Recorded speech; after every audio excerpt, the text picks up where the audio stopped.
नमस्कार, मैं रविश कुमार। कोई अपना 200वां टेस्ट मैच खेल रहा है तो कोई अपना 46वां तबादला झेल रहा है। वानखेड़े स्टेडियम में आज सचिन 38 रन बनाकर नॉट आउट हैं तो चंडीगढ़ में आईएएस अधिकारी अशोक खेमका सिर्फ 4 तबादले दूर हैं अपने ट्रांसफर के अर्धशतक तक पहुंचने से। आमतौर पर ऐसी तुकबंदी का कोई मतलब नहीं होता, पर भाषा के बर्ताव में हम इस तरह के आचरणों के शिकार हो जाते हैं ताकि लगे कि कहीं अशोक खेमका तबादलों के तेंदुलकर तो नहीं बनने वाले हैं। इस विवाद को सही से समझने की जरूरत है। रॉबर्ट वाड्रा की जमीन से जुड़े मामले को उजागर करने के बाद से ही अशोक खेमका लगातार सुर्खियों में है। जैसे उन्होंने नियमों के आधार पर मीन मेख निकाला, उसी तरह सरकार ने भी उनके काम में मीन मेख निकालकर चार्जशीट तक दायर कर दिया। सरकार के और एक अफसर के बीच की इस निरंतर लड़ाई में हम और आप कैसे प्रवेश करते हैं, अपनी अपनी धारणाओं के साथ या जानकारियों के सहारे बारीक लड़ाई में हम और आप कैसे इन पहलुओं को देखते हैं। एक अफसर होता है जो किसी सरकार की निगरानी में जनता के लिए काम करता है, लेकिन यहां तो सरकार ही खेमका के लिए ज्यादा काम करती हुई लग रही है। कभी रात 11 बजे तबादला हो जाता है तो कभी छुट्टी से लौटकर आते हैं तो पता चलता है कि वहां है ही नहीं जहां से गए थे। क्या अशोक खेमका के सभी 46 तबादले इन्हीं वजहों से हुए? मुझे कोई जानकारी नहीं है। कोई तबादला रूटीन भी होगा या कोई प्रताड़ना भी, मगर 21 साल के कैरियर में 46 तबादले कम नहीं होते। खेमका का तबादला चौटाला की सरकार में भी हुआ और हुड्डा की सरकार में भी हो ही रहा है। कल रात को जब यह खबर आई कि हरियाणा सरकार ने खेमका को आर्काइव्स डिपार्टमेंट के महानिदेशक पद से मुक्त कर चुनाव कार्य में भेजने का फैसला किया है तो पहली नजर में लगा कि रॉबर्ट वाड्रा मामले में सख्त कदम उठाने की एक और सजा मिली है। खेमका ने अपने प्रधान सचिव को एक खत भी लिखा है आज और कहा है जिसमें कि मैं 9 से 12 नवंबर के बीच आपकी ही अनुमति से छुट्टी पर था। इसी दौरान मुझे मौजूदा जिम्मेदारी से मुक्त कर दिया गया है, जबकि चुनाव आयोग से संबंधित कोई भी नियुक्ति आपके दफ्तर से ही होती है। आज सुबह श्री प्रदीप कासनी ने मुझे फोन किया कि वे आज मेरी जगह चार्ज लेना चाहते हैं। मैं ये जानना चाहता हूं कि क्या मैं आर्काइव डिपार्टमेंट के सचिव के पद पर हूं या नहीं। जब तक मुझे स्पष्टीकरण नहीं मिल जाता है मैं अपना कार्यभार किसी को नहीं सौंपूंगा। इसके लिए मुझे प्रताड़ित नहीं किया जाना चाहिए। खेमका को चुनाव कार्य के लिए अफसरों की रिजर्व सूची में डाला गया है। क्या सचिव स्तर के आईएएस अधिकारी को भी रिजर्व सूची में इस तरह से डाला जा सकता है? इसकी तकनीकी जानकारी मुझे नहीं है। हरियाणा के मुख्य सचिव आरके चौधरी ने एक बयान जारी कर कहा है कि 8 आईएएस अफसरों का तबादला हुआ है, जिसमें 3 अपना चार्ज देकर चुनावी ड्यूटी पर तैनात हो चुके हैं, जबकि अन्य 5 को तब उनके चार्ज से मुक्त किया जाएगा जब चुनाव आयोग उन्हें बुलाएगा। अगर चुनाव आयोग ने नहीं बुलाया तो उनका तबादला नहीं माना जाएगा। बस इतनी सी बात है। अगर मुख्य सचिव के जवाब सही हैं और खेमका अपने पद पर हैं तो खेमका को प्रदीप कासनी ने क्यों फोन किया कि वे उनकी जगह चार्ज लेने आ रहे हैं? कहीं सरकार अपना रुख तो नहीं बदल रही है? खैर, अब आते हैं चंद सवालों पर। खेमका मामले में आईएएस बिरादरी की वैसी सक्रियता क्यों नहीं दिखती जैसी यूपी की आईएएस अधिकारी दुर्गा शक्ति नागपाल के वक्त दिखाई पड़ी थी? तब यूपी और केंद्रीय आईएएस संगठन ने भी मंत्रियों से मिलकर इस तरह के तबादले का विरोध किया था, लेकिन यही बिरादरी खेमका के मामले में चुप रही। अभी कल ही यूपी की एक आईपीएस मंजिल सैनी का उन्होंने अपनी छुट्टी मांगी है। मुझे यह नहीं मालूम कि हरियाणा में आईएएस अफसरों का संगठन अशोक खेमका के मामले में क्या राय रखता है। अभी हाल ही में सुप्रीम कोर्ट ने एक आदेश दिया है कि 3 महीने के भीतर सिविल सर्विस बोर्ड बने जो सर्विस मामलों में सरकार को मशवरा दे। कार्यपालिका इसकी राय बदल सकती है, मगर उसे सब कुछ लिखित रूप से दर्ज करना होगा। इसके अलावा अधिकारी के कार्यकाल की न्यूनतम समय सीमा तय कर दी जानी चाहिए। 3 महीने के अंदर यह सुनिश्चित किया जाना चाहिए। अब इस मामले में इंडियन एक्सप्रेस में सुप्रीम कोर्ट की एक वकील मेनका गुरुस्वामी ने लिखा है कि तमाम सरकारी आयोगों ने ही यह सुझाव दिया कि न्यूनतम कार्यकाल होना ही चाहिए। बार बार तबादले से प्रशासन का स्तर और विश्वसनीयता गिर जाती है। केंद्र सरकार ने भी हलफनामे में कहा कि इसके लिए कई नियम बनाए गए हैं। कई राज्यों में नोटिफिकेशन भी जारी किए गए हैं कि कम से कम 2 साल का कार्यकाल तो होना ही चाहिए। इसमें हरियाणा भी एक है। क्या 2 साल के न्यूनतम कार्यकाल की सीमा अशोक खेमका पर लागू होती है? क्यों नहीं लागू होती है? खेमका के साथ जो हो रहा है वो कई तरह के प्रशासनिक और राजनीतिक सवाल भी खड़े करता है, लेकिन इस एक मामले में क्या खेमका को प्रताड़ित करने का प्रयास किया गया है? प्राइम टाइम में हम बात करेंगे।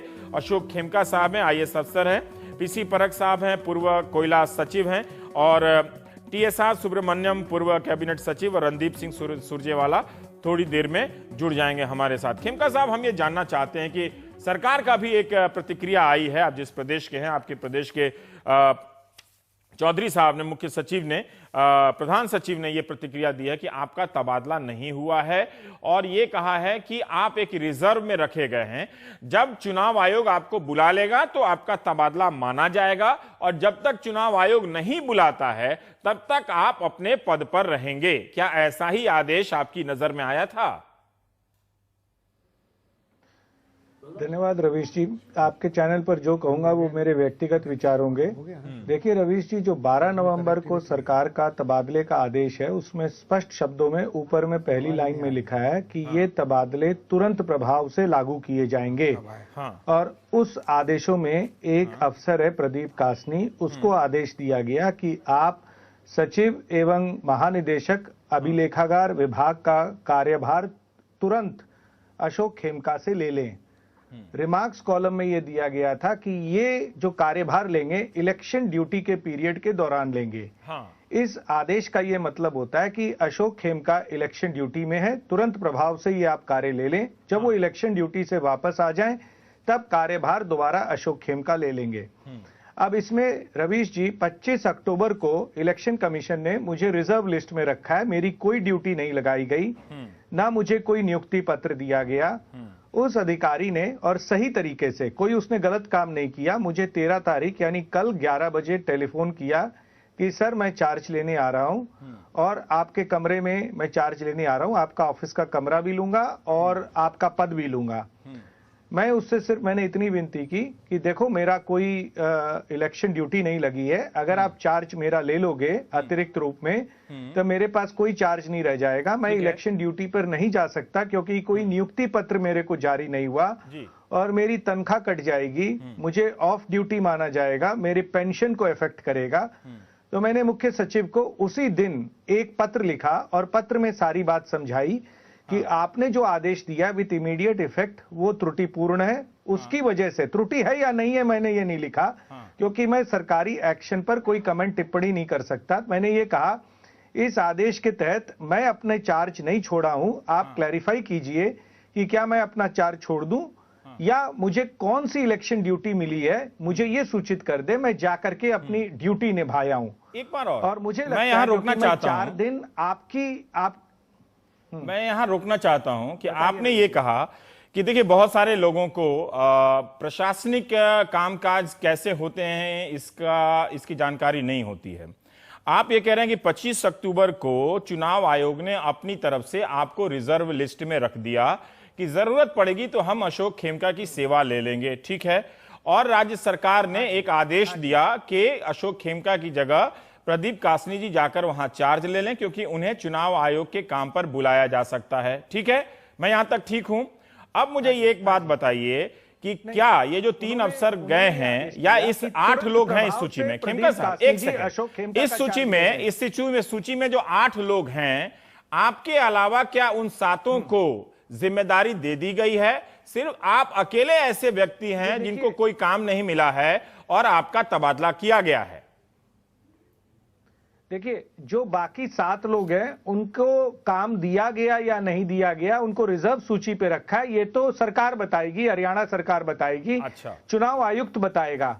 मुझे नहीं पता उन 7 के संख्या है, वो रिजर्व लिस्ट में है कि उनको ड्यूटी दी गई है, ठीक है। लेकिन इस आदेश का प्रदीप कासनी जी अगर तुरंत आकर के कार्यभार ले लेते, मैं बगैर किसी काम के हो जाता और मैं ऑफ ड्यूटी होता जिसमें ना तो तनख्वाह मिलती और अगर मैं सरकार से इसको ड्यूटी पीरियड नहीं घोषित करवाता तो ये ब्रेक इन सर्विस भी होता, इसमें पेंशन भी कट जाती। तो जब इलेक्शन ड्यूटी नहीं है और जब हमने चार्ज दूसरे को दे दिया उस आदेश के तहत, फिर मैं क्या काम करूंगा, क्या ड्यूटी करूंगा? सरकार कहती है during the election duty period of Ashok Khemka, remarks column में, यानी कि स्वतः ही बात आती कि मैं इलेक्शन ड्यूटी पर भी नहीं हूं और मैं यहां की मुख्य ड्यूटी पर भी नहीं हूं, तो तनख्वाह किस बात की? ठीक है, आपकी नजर में ये एक गड़बड़ी है। दूसरी है कि इसमें पेंशन के लिए ये सर्विस कैसे काउंट होती?